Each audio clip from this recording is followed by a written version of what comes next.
We're proud to support the craft of journalism.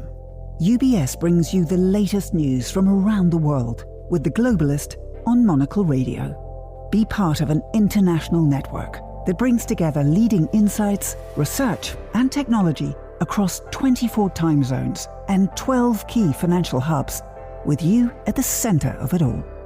UBS. Advice is our craft.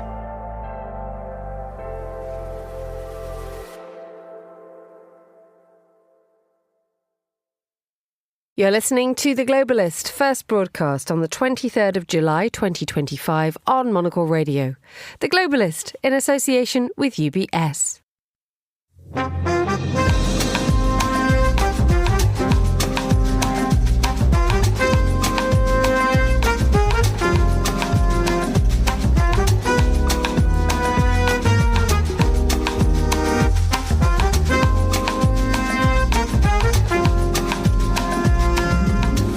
Live from London, this is The Globalist with me, Emma Nelson. A very warm welcome to today's programme. Coming up. I just signed the largest trade deal in history. I think maybe the largest deal in history with Japan. Markets surge after an agreement is reached between Washington and Tokyo. We'll ask how the trade deal will affect the Japanese economy amid rumours that the Prime Minister is to step down. Also ahead in the next 60 minutes, Iran tries to stave off the return of sanctions, but will talking to Moscow and Beijing do anything to help? And more talks in Turkey as Ukrainian and Russian negotiators try a third attempt at bringing about an end to the war. Hopes are not high. Plus we'll hear how the EU could retaliate against any tariffs imposed by Donald Trump. We'll go through the papers and... You tend to choose people because they worship you, not because of any actual merit on their part. We'll enjoy a preview of the Venice Film Festival. That's all coming up on The Globalist, live from London.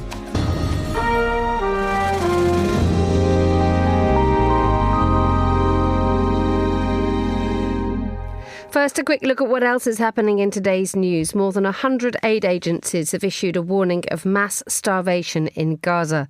Ukraine's President Volodymyr Zelensky has signed a new law which critics say removes the independence of two key anti-corruption bodies.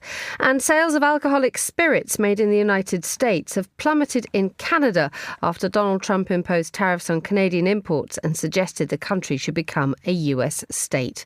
Stay tuned to Monocle Radio throughout the day for more on these stories, but first, the US has announced a trade deal with Japan. President Trump described the agreement as massive, with Japan investing $550 billion into the US and paying a 15% reciprocal tariff. Japan's Nikkei leapt by as much as 3.3% as the news, which brought relief to the country's car manufacturers. Their shares are up too. Well, to tell us more, to get us the view from the Japanese capital, I'm joined by Fiona Wilson, Monocle's Tokyo Bureau Chief. Good afternoon, Fiona. Hi, Emma. So tell us, what's in the deal? Well, we don't have the full detail yet. What we know is from Donald Trump's Truth Social post, which is his favoured means for announcing these huge bits of news. I mean, and you said it, he said it's the largest deal ever made. We'll have to confirm that. Japan will be investing $550 billion. It will be paying 15% on imports into the US. And it's, Donald Trump said it'll be opening up the Japanese market to cars, trucks, rice, other agricultural products. Now, these were all the things that were sticking points, but we don't know the full detail yet. The 15% is the number that everyone's looking at. Japan was threatened with this 25% import tariff, and as it is, it's better than 25. 15% is still better than 25. And I think, many people are saying here, hats off to Ryosei Akazawa, who's been the chief negotiator for Japan. There's been 8 rounds of talks, which really weren't going anywhere. So I think today it was a bit of a surprise. August the 1st deadline was coming up, but the talks really seemed to be stuck. Donald Trump had been calling Japan spoiled. He'd been making all sorts of noises about, I might even ask for more of a tariff than 35%. So it's been a difficult few weeks, and I think there's a lot of relief, certainly, in the auto industry. Indeed, this relief in the auto industry comes, admittedly, the Japanese market has to open up more to American cars, which is obviously going to introduce a new level of competition, but there had been a genuine sense of worry here that higher tariffs would have absolutely crippled Japan. There was a massive concern about that. 25%. It's a country that really, it's an export-centred economy. To hit the auto industry like that would have been very, very bad news. So that will be a huge relief. The interesting thing about cars is, the US cars there was no tariff on US cars coming into Japan. The big problem for US cars is that Japanese people don't want to buy them. So it'll be interesting to see what the detail is there, if they've slightly tweaked some regulations, which is what the US team wanted, so that US cars could be sold more easily here. That there were other tariffs apart from just that. People said, yeah, it's tariff free, but there's still other problems. One of the things that has come out in the last couple of hours, though, is it looks like that the Prime Minister is going to step down. Now, this has not been a good week for Prime Minister Ishiba, has it? Given the fact that they lost his coalition lost the control of the upper and both now lower house on Monday. And everyone was looking at him to say, well, what are you going to do with the trade deal? Absolutely. The trade deal was really one of the problems in this election on Sunday with the upper house. So you have to feel a bit sorry for Shigeru Ishiba. He's lost the upper and lower house now. So, he's running a minority government, lost the upper house. In the background, you had this issue about inflation and the potential for tariffs, which was about to really deal this massive blow to the economy. So the trade deals happened, hasn't come quickly enough for him. He said, look, I need to read the detail. He has a meeting this afternoon with 3 former prime ministers. I don't think I'd want to be the Ishiba in that scenario. And these are 3 bigwigs in the LDP. They are feeling, and so are some of the younger members, they think it's time for Ishiba to take responsibility for what happened on Sunday, regardless of this deal now being completed, and they think he should go. The big question is who would take over. Indeed. What's the mood like in Japan? Because obviously you have this trade deal which provides some relief at least, yet at the same time you go into political uncertainty again. Yeah, I think that, this tariff deal was really swirling. It was creating so much uncertainty in the market. You only had to see the Nikkei jumped, the yen jumped, obviously Toyota shares jumped, Nissan, Honda shares all went up. So that was the stability that that people were looking for. But yeah, I think there's still uncertainty. The cost of living, that crisis isn't going away. People are really feeling the pinch. Salaries are not keeping up with inflation. And that's where people are hurting, and where you've seen this sort of arrival of these new younger parties like Sanseito, that there's been a lot of discussion about these far right parties. And I think the issue is the economy. That's the massive thing. And we were just looking at social media here. I think they do welcome this deal, but a lot of people not thrilled with Donald Trump's rather triumphant tone. So I don't think he's won any friends in Japan.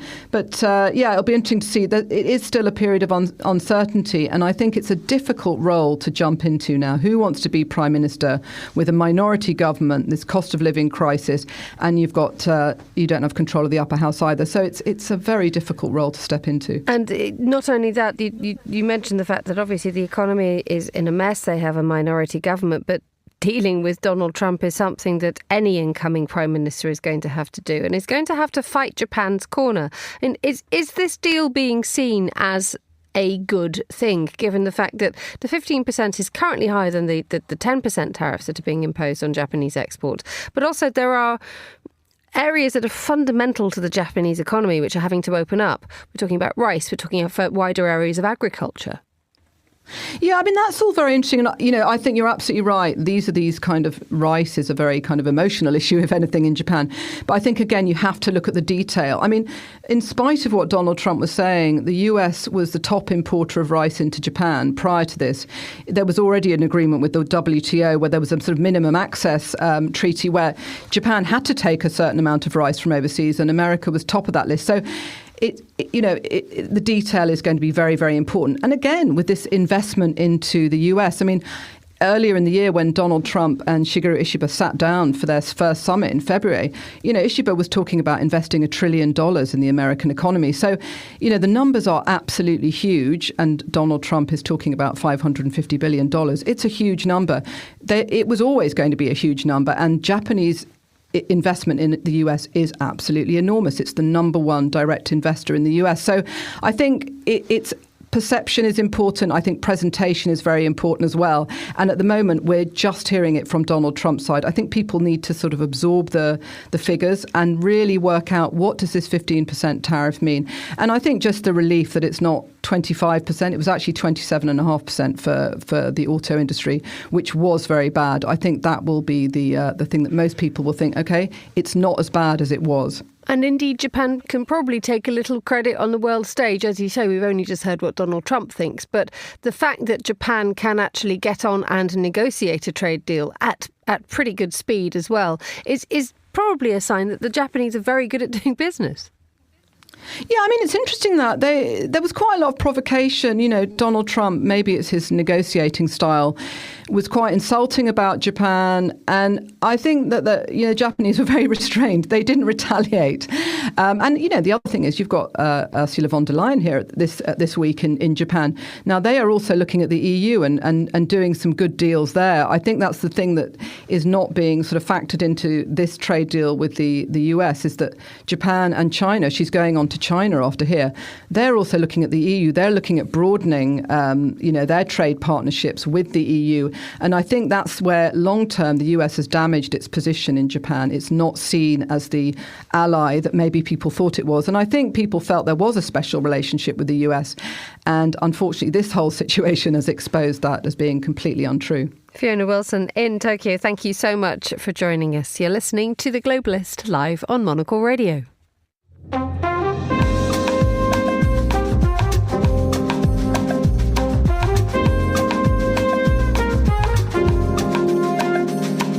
It's 7:11 here in London. Now, Iran has held meetings with both Russia and China this week. The purpose was to establish a possible response to any fresh sanctions imposed on Tehran by the so-called E3, the UK, Germany and France. If it is indeed established that Iran has returned to reviving its nuclear weapons programme, the so-called snapback mechanism may be triggered, which could lead to the immediate return of sanctions. Well, to explain all, I'm joined in the studio now by Tom Keating, Director for the Centre for Finance and Security at the Royal United Services Institute, RUSI, here in London. Good morning, Tom. Good to have you with us. Thank you for having me. Just for a little bit of clarity, how much of a nuclear development programme does Iran currently have, given what happened last month? Well, who knows? I mean, that's part of the problem, isn't it? After the bomb strikes by the Americans. I mean, I think when we look at this story, we have to go back quite a number of years because, of course, for many, many years, decades indeed, Western allies have been trying to restrict Iran's ability to develop a nuclear weapons program. And that all came to a head with the so-called Joint Comprehensive Plan of Action in 2016, the nuclear deal, whereby Iran agreed to restrict whatever program it had to within certain limits. Donald Trump withdrew the United States from that in 2018. The Europeans have tried to keep it together. With the return of Donald Trump to the White House this year, the topic has risen back to the top of his security agenda with his maximum security campaign. We've had the military strikes, and now we wait to see what happens, whether UN sanctions, which were lifted as part of the nuclear deal, as you say, snap back. And now we have the meeting between Russia and China and Iran. Was this two separate meetings, or was this one sit-down, big discussion? And indeed, what came from this meeting or these meetings? So I obviously don't know precise details. I think what I would say is that these three countries have been working together on a number of sanctions files. I mean, they rail against the fact that the United States, the EU, the UK are weaponizing, in their view, the financial system, the global trading system, in order to coerce Iran when it comes to its nuclear program, Russia when it comes to its full-scale invasion of Ukraine, China for supporting both of them. So there is this closer cooperation between these countries to try and develop systems and workarounds that avoid this financial pressure. So new financial systems, for example, that don't use Western banks, that don't use all the technicalities that the Western financial system brings for global good. So this is an ongoing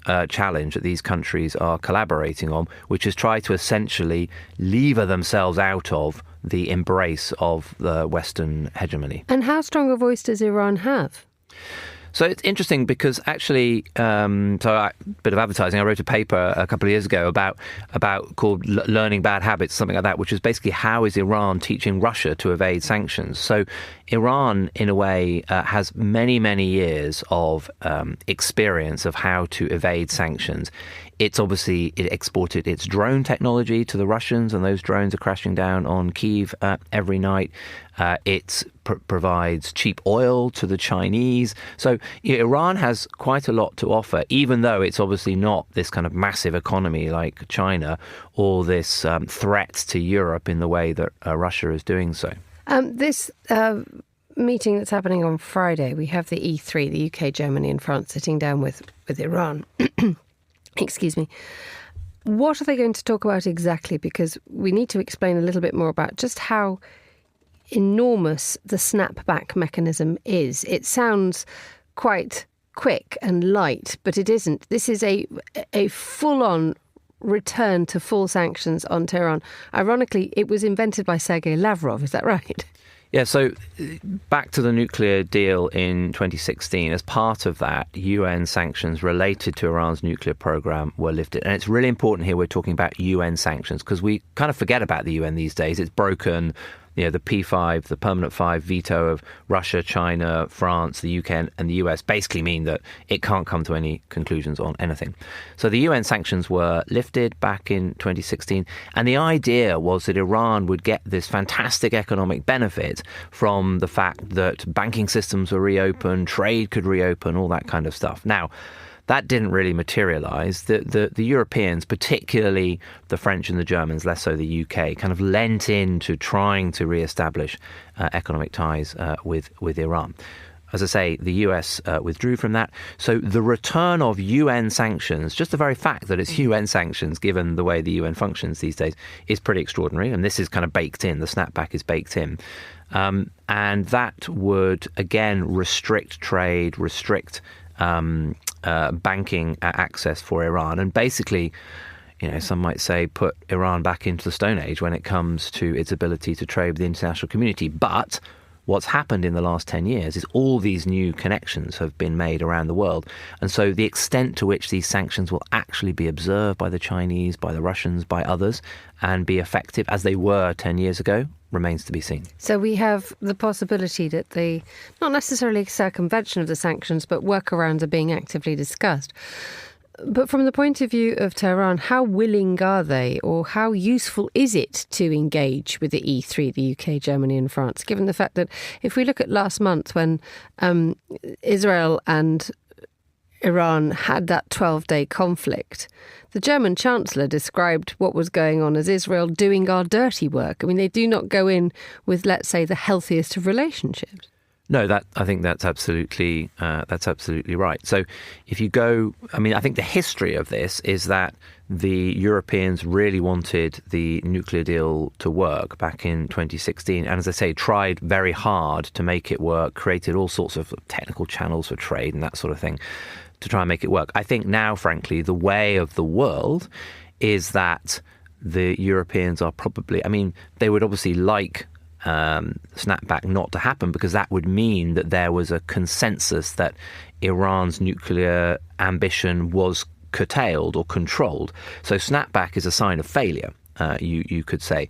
At the same time, if you look at how Iran has positioned itself vis-a-vis the thing that really matters to Europeans, the war in Ukraine, then obviously there is no sympathy for what happens next in Iran from a European perspective, because of the way in which it has very successfully and very unfortunately supercharged Russia's ability to wage war on Ukraine. Indeed. And we know, so let's move more generally towards the Russia-China and Iranian relationship. You mentioned already that they are looking together to try to circumvent extra sanctions, new sanctions. They do their work around. Am I right in thinking that there is a course now taught in Moscow on how to evade or how to work around sanctions? There is. I've been talking about that to everyone I can speak to. But funnily enough, while I was sitting in the control room waiting to come on air, I was writing an outline of an article that I'm writing with a colleague on exactly this. And I got myself thinking, you know what, but if you look at the King's College London website, there's a course on sanctions. So why should there not be a course on sanctions circumvention at a university in Moscow? But yes, you're absolutely right. And this, in a way, gives you a sense of the extent to which circumventing sanctions, this is not a sideshow for these countries. This is core. And in the context of Iran and Russia, it's existential. If they can't sell their oil, in particular, both Russia and Iran, then how do they fund their economy? How do they fund their nuclear program? How do they fund their war in Ukraine? So it matters. And yes, training the future generation on how to circumvent sanctions shows that they're in it for the long haul. Indeed. But we now have the perpetual, we now have EU sanctions against Russia following the full-scale invasion of Ukraine. And therefore, this workaround, does this now mean that Russia and China are pulling together?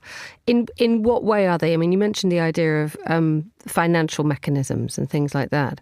But could Russia and China, and indeed, let's go back to the beginning of this discussion, Iran, find a sort of a permanent, solid and workable long-term strategy that means that EU sanctions don't work? Or do EU sanctions still have that ability to drive wedges between countries and indeed to bite? So Western sanctions, I think we have to talk about the US, the EU and the UK. They obviously do still have bite because countries try to avoid them. So clearly they are a problem. That being said, once you've been sanctioned once, fool me twice or whatever the saying is, the point is I'm going to learn from that and I'm going to shapeshift so that I permanently can operate beyond the reach of your sanctions. So the Chinese are critical in all of this because they're buyers of Russian oil, they're buyers of Iranian oil, and they provide technology to particularly the Russian military. What the Chinese don't like is being called out on this. If you look at the sanctions list, there are a very great many Chinese names on that. And I know from conversations I've had in Brussels, in London and elsewhere, that whenever Chinese names appear on the sanctions list, they get terribly upset about this. How dare you shine a light on us? Well, how dare you fund these kind of rogue states? So I think we kind of need to work with the Chinese. They are the key element in all of this. We need to persuade the Chinese that actually, you know what, it's not in your interests to be funding Russia's war in Ukraine or to be funding Iran's nuclear program by buying its oil. And outing them on this, I think, is not a bad thing to do, even if by issuing the sanctions, we're not necessarily impacting their economy. We are at least publicly naming and shaming the Chinese companies involved in this. Tom Keating, Director for the Centre for Finance and Security at RUSI. Thank you so much for coming into the studio today. You're listening to The Globalist, and still to come on today's programme. I had determined that the memory of my evils should die with me. That's Frankenstein, ladies and gentlemen, and we'll hear more on that and the latest from the Venice Film Festival a little later on The Globalist. Craft is a matter of perspective, a unique outlook, an obsessive attention to detail.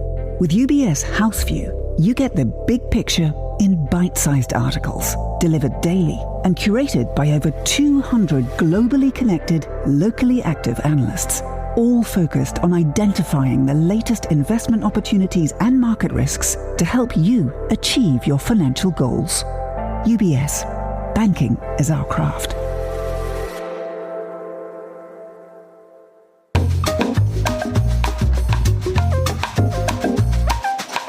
Let's continue with today's newspapers. Joining me in the studio is Inga Thorda, who's Chief External Relations Officer at the Oceanborn Foundation, also a former senior editor at both the BBC and CNN. Good morning, Inga. How are you? Good morning. I'm very well, thank you. Good. 2 days away from a break. What? Oh, right. Where are we going? Oh, we're going home to Iceland. Oh, wow. And what's in Iceland? What's going to be in Iceland when you get there? This is more important than the news. Yeah, hopefully a little bit of sunshine. That's what I'm definitely hoping, because Iceland in good weather is very beautiful. And then family and friends. Wonderful. And we wish you the very, very best for your little break. Before you do that, would you do us a favour and go through the papers for us? I would love to do that, Emma. OK, lovely. Let's have a look at the New York Times. Is going big on Epstein. And we have quite a lot happened in the last 12 hours, hasn't it? And the New York Times has absolutely kept up across this. One of the things is the fact that the House is going to be curtailed in the duration of its business, so that everyone's being basically sent on their summer holiday so that they don't have to talk about Jeffrey Epstein. That's right. This happened just sort of overnight for us, I guess. But Mike Johnson, the Speaker of the House, who was also a Republican from Louisiana, I think it's important to make that note. he managed to basically prevent the vote that was being threatened by the Democrats. And they want to release the files from the grand jury in the Epstein case. But he prevented that by sending them home on their month-long break early.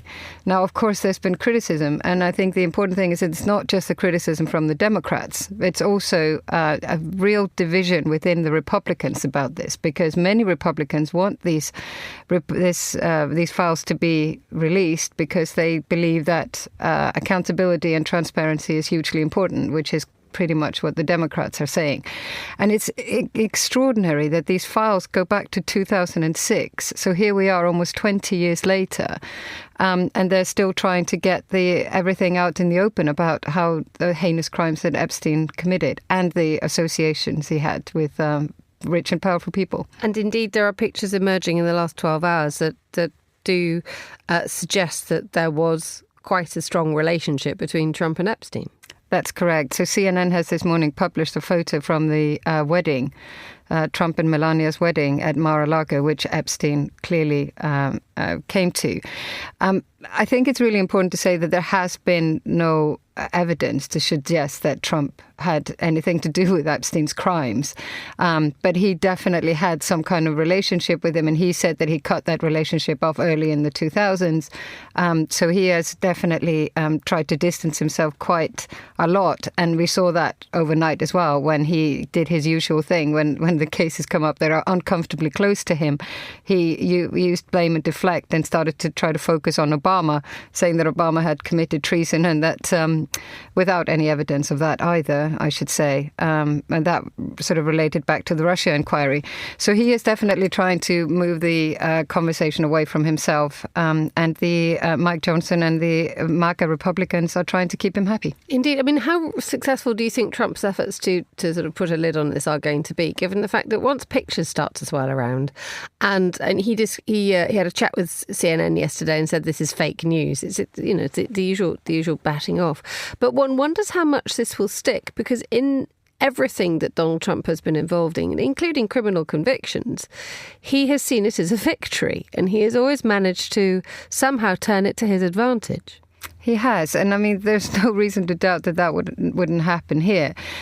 But equally, I don't think a month-long break at Congress is going to kill this, debate or the calls for these files to be released. And we have Ghislaine Maxwell now likely to speak to the DOJ, as well as being subpoenaed by the House Oversight Committee. So this saga isn't over. This is going to continue. Okay, thank you for that. Let's read it. Let's read a little bit more. Tell us a little bit more about the International Court of Justice. It is going to publish its advisory on climate change. Explain to us what that advisory, why that has come about, and the significance of the ICJ. Yeah, we're going to hear at 3:00 today the outcome or the advisory opinion from the ICJ of this case, which has been going on for years. It started, and I think this is a really important point, it started with a youth movement in the South Pacific. And Vanuatu then picked it up and got an agreement in the General Assembly, and now the court has agreed to hear it. And there's been a record number of submissions to the court. That's why it's also taken so long. Every state wanting to have their say about this. But there's a couple of important things here. I mean, first of all, we have to remember that it's not legally binding, what the ICJ says, but it can have an effect on domestic law.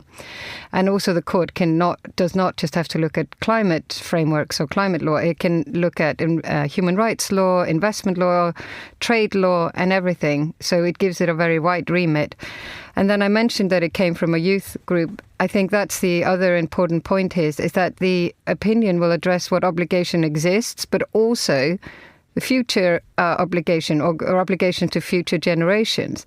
So it's not just saying what we have to do for ourselves right now, but it's also addressing what we have to do now to protect future generations. And who is the advisory being directed at? Is it at governments? Is it at private companies? Or is it just a cry to the world in general? Well, the ICJ deals with states. So it's the obligation of states towards, people or the world. So what it will open up is states taking cases against states, or domestic legislation perhaps be needing to be changed or can be used to make cases. And I think it's really interesting that we have to remember that there has been a trend in courts recently to rule that states have an obligation when it comes to climate change. And one of them is the Inter-American Court that just ruled very recently that states have an obligation to stem climate change for future generations. We need to pay tribute to Ozzy Osbourne. We do need to pay tribute to him.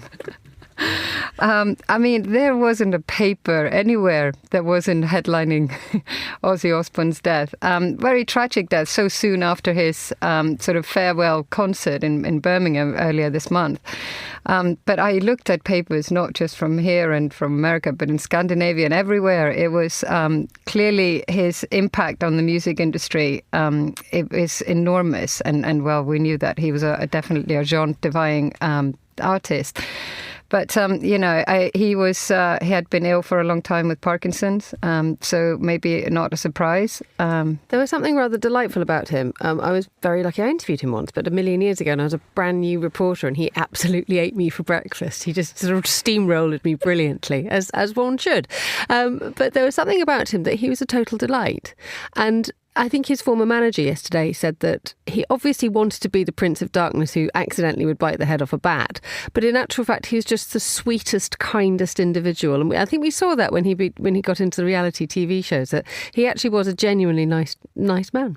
Yeah, I mean, I think the sort of stage persona can often be different from the individual. And you're kind of seeing that in the outpouring from fans, from other bands, from fellow artists and everything.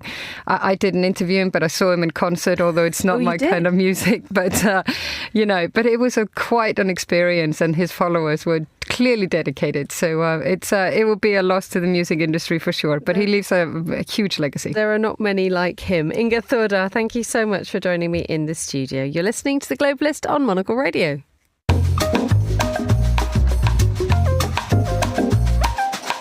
A quick look now at some of the other stories we're keeping an eye on today. More than 100 aid agencies have issued a warning of mass starvation in Gaza.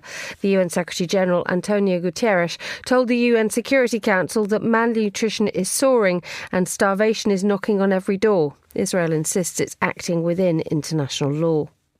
Ukraine's President Volodymyr Zelensky has signed a new law which critics say removes the independence of two key anti-corruption bodies. Thousands of protesters gathered in Kyiv to denounce the legislation. It brings the anti-corruption offices under the direct authority of a political appointee of Mr. Zelensky. Sales of alcoholic spirits made in the United States have plummeted in Canada after Donald Trump imposed tariffs on Canadian imports and suggested the country should become a US state. Bourbon and tequila sales dropped by 2/3 in March and April. And Ozzy Osbourne, the frontman of the metal band Black Sabbath, has died at the age of 76. His death comes just a few weeks after Black Sabbath reunited for a huge farewell concert. And those are the headlines on The Globalist.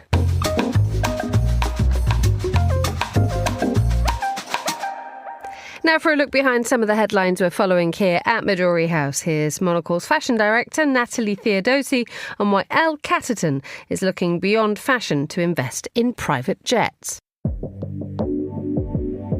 LVMH founder and CEO Bernard Arnault has looked beyond fashion for his latest investment. Elle Catterton, the private equity firm backed by the French billionaire, has led an $800 million investment in FlexJet, the second largest private jet company in the world, that will help further establish the company's position in the luxury industry and offer its customers access to bespoke experiences, such as perhaps money can buy tickets to some of the many fashion shows LVMH houses host throughout the year. The deal highlights the surge in demand in private jet travel, but equally, the fashion industry's increasing focus on servicing the higher end of the market. Arnault and Elle Catterton are leveraging their extensive fashion network and in turn gaining access to FlexJet's high net worth clientele. With declining revenues across the fashion sector, LVMH stalwarts, including Dior and Celine, have all reported drops in sales.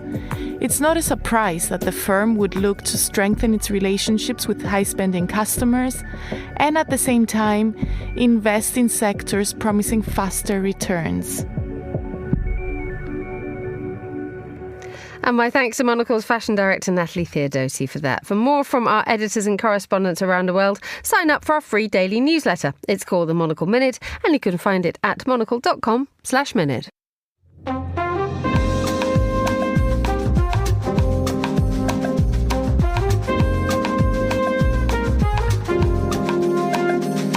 9:34 in Istanbul, 7:34 a.m. here in London. Now, lots of diplomatic work lies ahead. That was reportedly the warning from the Kremlin ahead of today's fresh, direct talks between Russia and Ukraine. The negotiations in Istanbul mark the third time the two sides, at war since Russia's full-scale invasion in 2022, have come together. But on the previous two occasions, scant progress was made. So let's see what's going to happen today. Well, I'm joined now by Joel Flynn, who's Europe correspondent of the Turkish TV channel TRT World. Good morning to you, Joel. How's Turkey looking today? I think it's looking optimistic from the Turks' point of view. I think the Ukrainians and the Russians will be a rather more sceptical about whether this can result in any meaningful progress. But, the fact that it's happening in the first place, I think, is a positive, and most people around the world will see it that way. Indeed. I mean, what do we know about these talks? Well, the Turks have been very keen to play mediator in this situation and have done basically from the start. The Black Sea Initiative was Turkish-sponsored and proved to be pretty successful until it concluded in 2023. The fact that the Ukrainians and Russians are sitting at the same table, I think, is a testament to the unique role that Ankara can play in trying to figure out a way forward in all of this. But I think the difficulty really lies in the fact that the two sides seem so intransigent in their positions, and this question about negotiations, I think, really needs to be seen in the context of that, with neither Kiev nor Russia really willing to mitigate their claims in the respective positions. I just don't see how this is going to result in anything significant or meaningful. It is positive that they are taking place. It would be a positive if they were to negotiate just something as seemingly mundane as a POW exchange, but whether this can bring either side closer to some sort of reconcilable position, I think is a really difficult thing to see. Indeed, because we've seen prisoner swaps be the chief result of the last two rounds of talks, and to have that possibility of a third prisoner swap on the table slightly recalibrates the purpose of the talks, doesn't it? Does it suddenly become a sort of a kind of catch-up, low-level discussion every time they meet? Or, does that sort of suck the ambition out of these talks? Yeah, no, I think from the Russian point of view, at least on the surface, it is hard to understand the motivation, because they are publicly, and we've heard from people like Sergei Lavrov, the Russian foreign minister, repeatedly, that these talks are preconditions for any sort of ceasefire that they would negotiate. So they have a stake in it as far as that is concerned. But every time they've turned up to these talks, and particularly the ones that took place the last time they happened in Istanbul, the Russians showed little to no willingness in actually trying to figure out a way forward towards a ceasefire. Indeed, the Ukrainians will tell you every single Russian ceasefire that has been in place since 2014, which one estimate is in the high 20s now, has been breached by the Russians repeatedly. So even were there to be a ceasefire, and there is very little expectation of that, I think it must be said, the idea that might actually result in any meaningful difference to the front line, to the experience of Ukrainian civilians in the cities that are bombarded every night by Russian drones and Russian airstrikes, I think is a rather more remote prospect. On the Ukrainian side, I think too there is a lot of difficulty in seeing how they are going to change their negotiations in order to find some sort of middle ground. They have, at least on the surface, seemed more amenable to finding some way forward in compromising what might have been their demands at the outset of the war and their territorial demands, for instance, among them. But again, trying to see how that might be met in the middle somewhere, even with Turkish mediation, which has proved successful in some form, just in the fact that they've got them to the table. It's really, really difficult to see. There is, however, that extra impetus now that Donald Trump has now said that there's a 50-day deadline imposed on Moscow to bring about an end to the war. How does that change things? Yeah, I don't know how many people will take that seriously. We have seen Trump deadlines come and go before in the past, and the impression is that the Kremlin may not be taking that as seriously in private as it might claim it does in public. We certainly heard from a lot of senior Russian politicians in the wake of some of those Trump comments last week and before that they are concerned about the direction in which, the US rhetoric has shifted against Russia. But again, Trump's bluffs have been called before, and we know that Trump's relationship with Putin is very close and has proven to be repeatedly. I think much more stake is going to be put from the Ukrainian perspective in what the military support will translate to. I think it's very tempting to see things like Patriot missiles being committed and think that this is going to make a big difference to the war. I think the reality is, certainly from my experience on the ground, that these things take a very, very long time to actually translate, not only to getting this military equipment into action, but for actually to make a difference. But nonetheless, it's a very public declaration of support. And certainly the broader perspective is that the support of the United States has been thrown more heavily behind Kyiv ahead of these talks. So how that affects everything, I think it's difficult to say. I think the other shadow hanging over Volodymyr Zelensky going into this is obviously these anti-corruption protests going on overnight, and the idea that maybe the country might not be as unified and not as publicly supported, as easily supported by its Western allies as it was just a couple of days ago. Indeed. Just very briefly on those protests. This is because Zelensky signed a new law which critics say takes away the independence of two anti-corruption bodies. This is, like you say, a not a good sign of stability within inside Ukraine. Yeah, it's a very difficult thing to paint the full nuance of. Look, corruption has and will always be an issue for countries like Ukraine. It is a former Soviet republic and has long-standing issues with things like oligarchs. And if you talk to the average Ukrainian, there is a lot of cynicism around that sort of thing. So it would be no surprise to people to see that senior members of Volodymyr Zelensky's cabinet are involved in things like land grabs, and that they've been caught up in other series of scandals as well. But the argument that Zelensky and others will make is that this is necessary because there seems to be quite significant penetration of senior echelons of Ukraine by Russian security services. We saw the assassination of a senior member of the domestic security service, Ukraine's equivalent of MI5, last week in Kiev. And those sorts of things are not unusual at this point. There is a lot of paranoia in the halls of power in Kiev around where these Russian agents may or may not be, and the extent to which their influence may be able to change things. So that's the argument they put forward. But when you're seeing protesters coming out against your own government under martial law during a war, and of the size that we haven't seen in quite some time, it is a very difficult thing for the Ukrainians to justify, particularly going into such a public diplomatic theatre. Joel Flynn, Europe correspondent of the Turkish TV channel TRT World, thank you so much for joining us on The Globalist.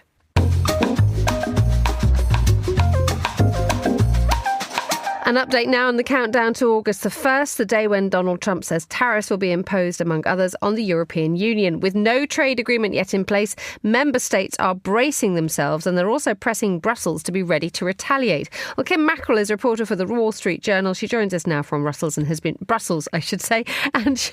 writing about this. Good morning, Kim.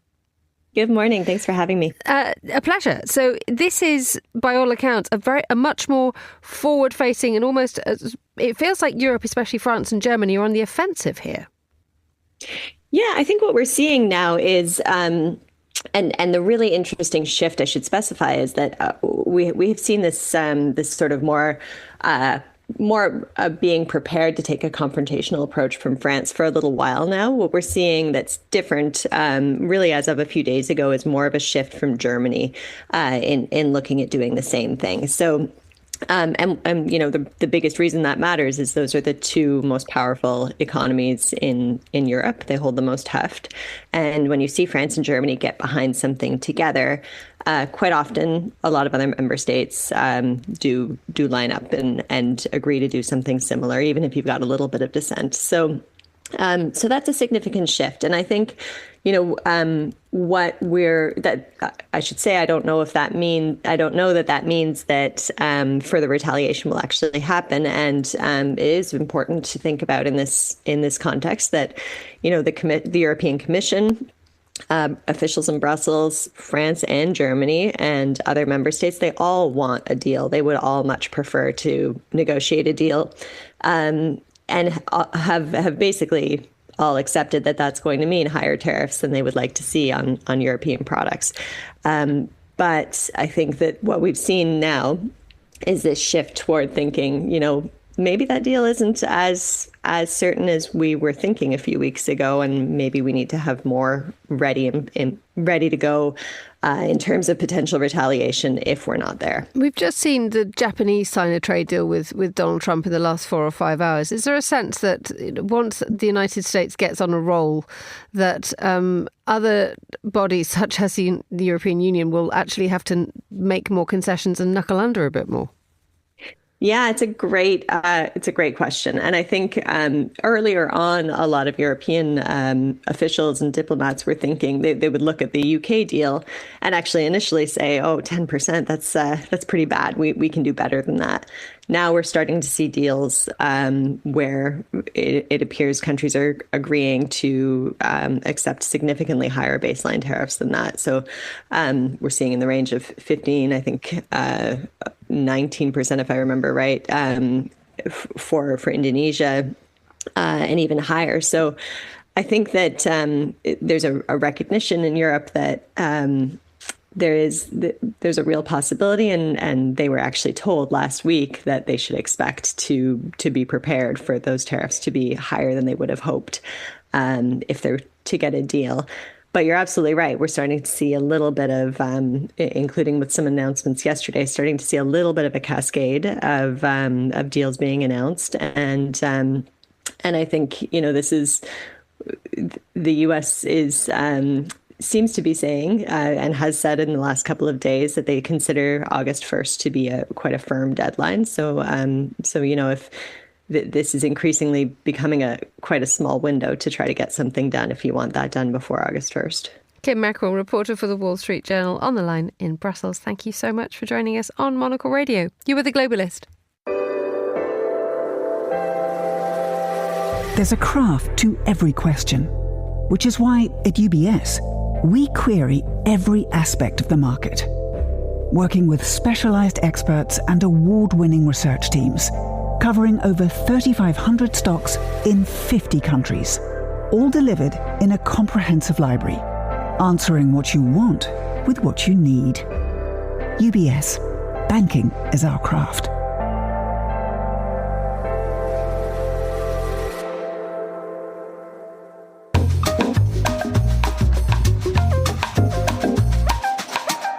.47 in Zurich, 7:47 here in London. Let's talk design and architecture now. Tim Abrams is contributing editor to the Architectural Record and also a regular voice on Monocle Radio. Good morning, Tim. How are you?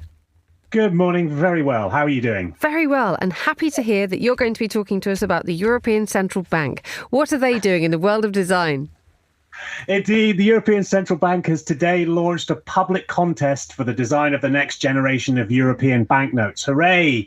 Before you get too excited, though, designers listening, the next step in the banknote redesign process has largely been decided. It's pretty locked in. So you've already got two possible themes for the future Euro banknotes. These are European culture, focusing on shared cultural spaces and important Europeans, or rivers and birds, focusing on the diversity of Europe's natural bird life. So before you take pen to paper and conjure up images to go on the banknote, you have to bear in mind that if you choose European culture, the motif has already been selected for the 10 euro note. So that's Beethoven on the front. It's got to have Beethoven on the front. And on the rear, it's got to have a song festival with a choir of children and young adults singing.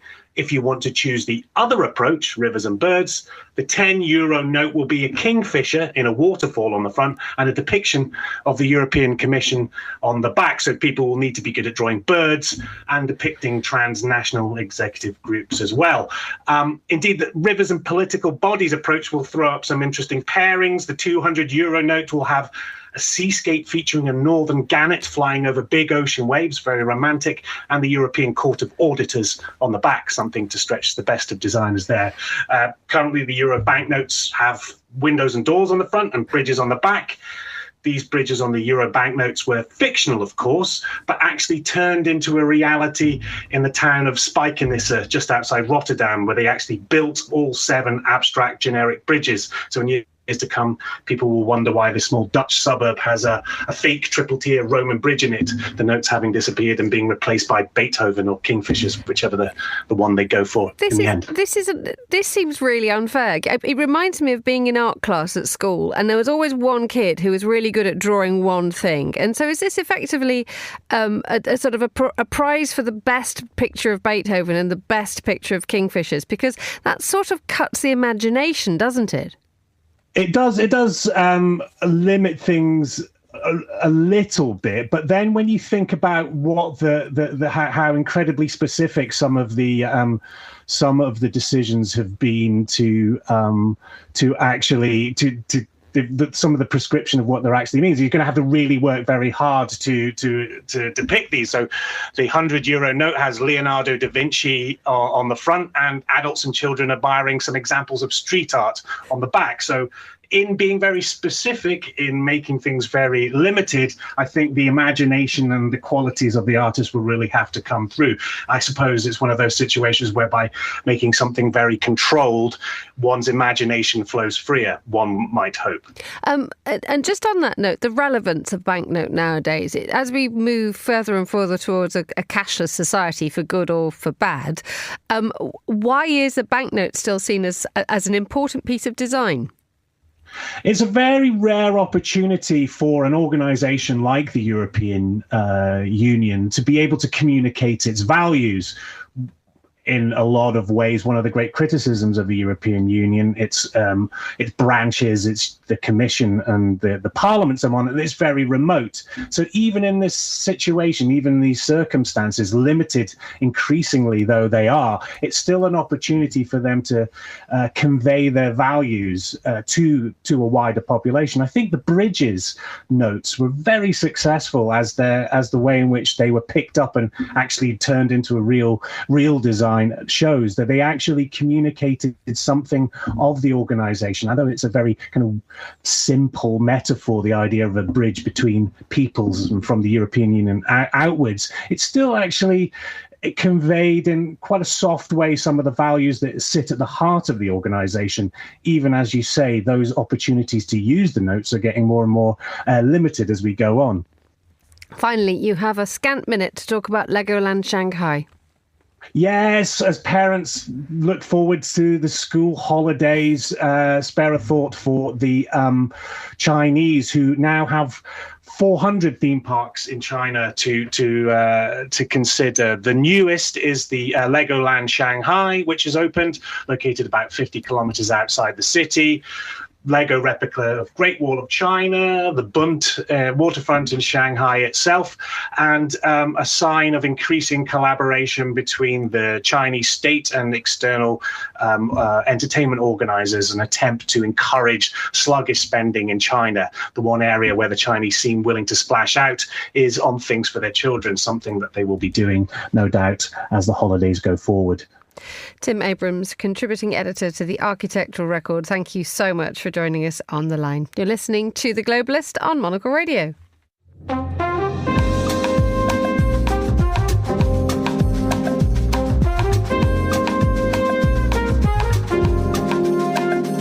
Finally, on today's programme, September the 6th is the day for all those wishing to attend the Venice Film Festival. That's when it starts. Yesterday, we had the lineup announced, and to tell us more, I'm joined by the film critic Karen Krasanovic. Thank you so much for joining us, Karen. Good morning to you. How are things? Yeah, good morning. Great. Everything's fine. About September the 6th is when it ends, so try to get to the festival before then. That teaches you how good the closing film. That'll tell you how good a researcher I am. When does it start, Karen? Starts on, I think it was 26th, I think. 26th, 27th. I mean, when did I book my flight? Well, anyway, it's an exciting year. It is. It's a big year. Tell us what's on the who are the runners and riders this year? Oh God, there's so many. I don't think we've got time. But I wanted to say that everybody talks about Cannes being, Oscar and all this stuff, and actually it's Venice, because Venice gives filmmakers who are putting a wrap on their films a little bit more time to get things together, and also it's just a lot more. I don't want to say it's a more serious festival, but it's a more serious festival. It's a little more glamorous, a little more laid back. It's on the Lido in Venice, and you don't have barriers, which is what you have in Cannes. So Cannes is very glitzy and bling, and Venice is sort of smooth and delicious. So we've got some fantastic titles this year. We've got Benny Safdie's The Smashing Machine, starring Dwayne Johnson as two-time UFC heavyweight champion. I know you're waiting for this one, Emma. Mark Kerr and Emily Blunt as his wife, Dawn, and I've seen some of the footage from that, and it just looks amazing. Tell us a bit more about it. Oh, it's basically a wrestling sports movie, and it just looks beautiful. I mean, Benny Safdie always makes a very pacey, very watchable film. I mean, you may not enjoy it all the time because sometimes it can be a bit rough, but it just looks amazing, and I think it's going to be one of the top liners, along with Luca Guadagnino's. And I always say his name wrong. You have to correct me. It's a Me Too inspired thriller we've been waiting, called After the Hunt, and that's made for Amazon MGM, with Julia Roberts, Andrew Garfield, and Flavor of the Month, Ayo Edebiri, who's in lots and lots of things coming up. And it's about a college professor who discovers that a star student is bringing allegations against one of her colleagues, and this also brings out shadows in her own life. It's an interesting thing that you've talked about a wrestling movie and a Me Too movie, which are going to immediately divide an audience. So obviously the human element of and the storyline needs to transcend this kind of thing, doesn't it? Well, when you go to a festival, you don't think about genres necessarily. I mean, sometimes you do if you're wondering, should I go for this? It clashes with something else.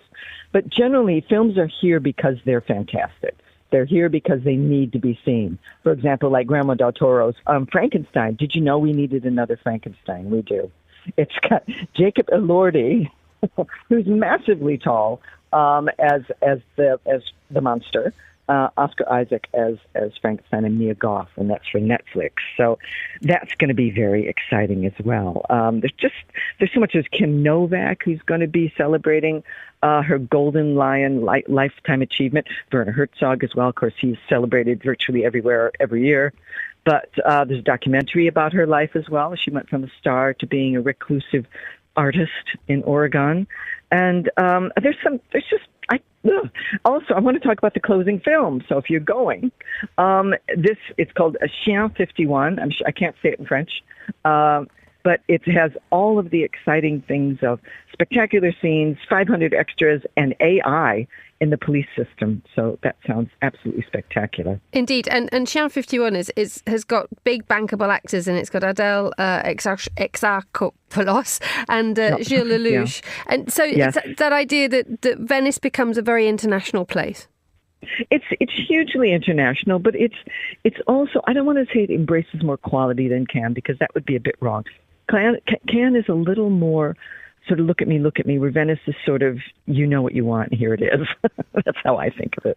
And it's not often, and you've been doing this for a little while. When Venice comes along, I mean, you clearly sound more excited about Venice than you do about other film festivals that you have covered for a long time. Yes, that's true. And it's not because I like pizza or pasta or spritzes, although that's true. Venice is a different kind of festival compared to TIFF. Is also the Toronto International Film Festival is also very, very important. It happens immediately, pretty much after this. And it's just for important, when I say important films, these are films that we are going to see in the next 2 years. So they're either going to be award winners, nominees, or you'll see them at your multiplex. It's those kind of films where there's so many times going to places like San Sebastian where you'll see a movie, as I have, that you fall in love with. It never gets distribution and it disappears. And it's just heartbreaking. So that's why I go to Venice. Berlin is quite a market-worthy, more documentary-style festival. Sorry, I'm standing right next to a bunch of vehicles. It's fine. We can't hear it, Karen, but we will let you go because we've actually run out of time on the programme, so you can go and look at your vehicles. Karen Krasanovic, thank you so much for joining us from wherever you are on The Globalist. And that's all the time we have for today's programme. The warmest of thanks to all my guests and to our producers, Monica Lillis and Tom Webb. Our researcher was Henry King and our studio manager was Flynn Simons. After the headlines, there's more music on the way. The briefing's live at midday here in London. The Globalist is back at the same time tomorrow. But for now, from me, Emma Nelson, goodbye. Thank you very much for listening.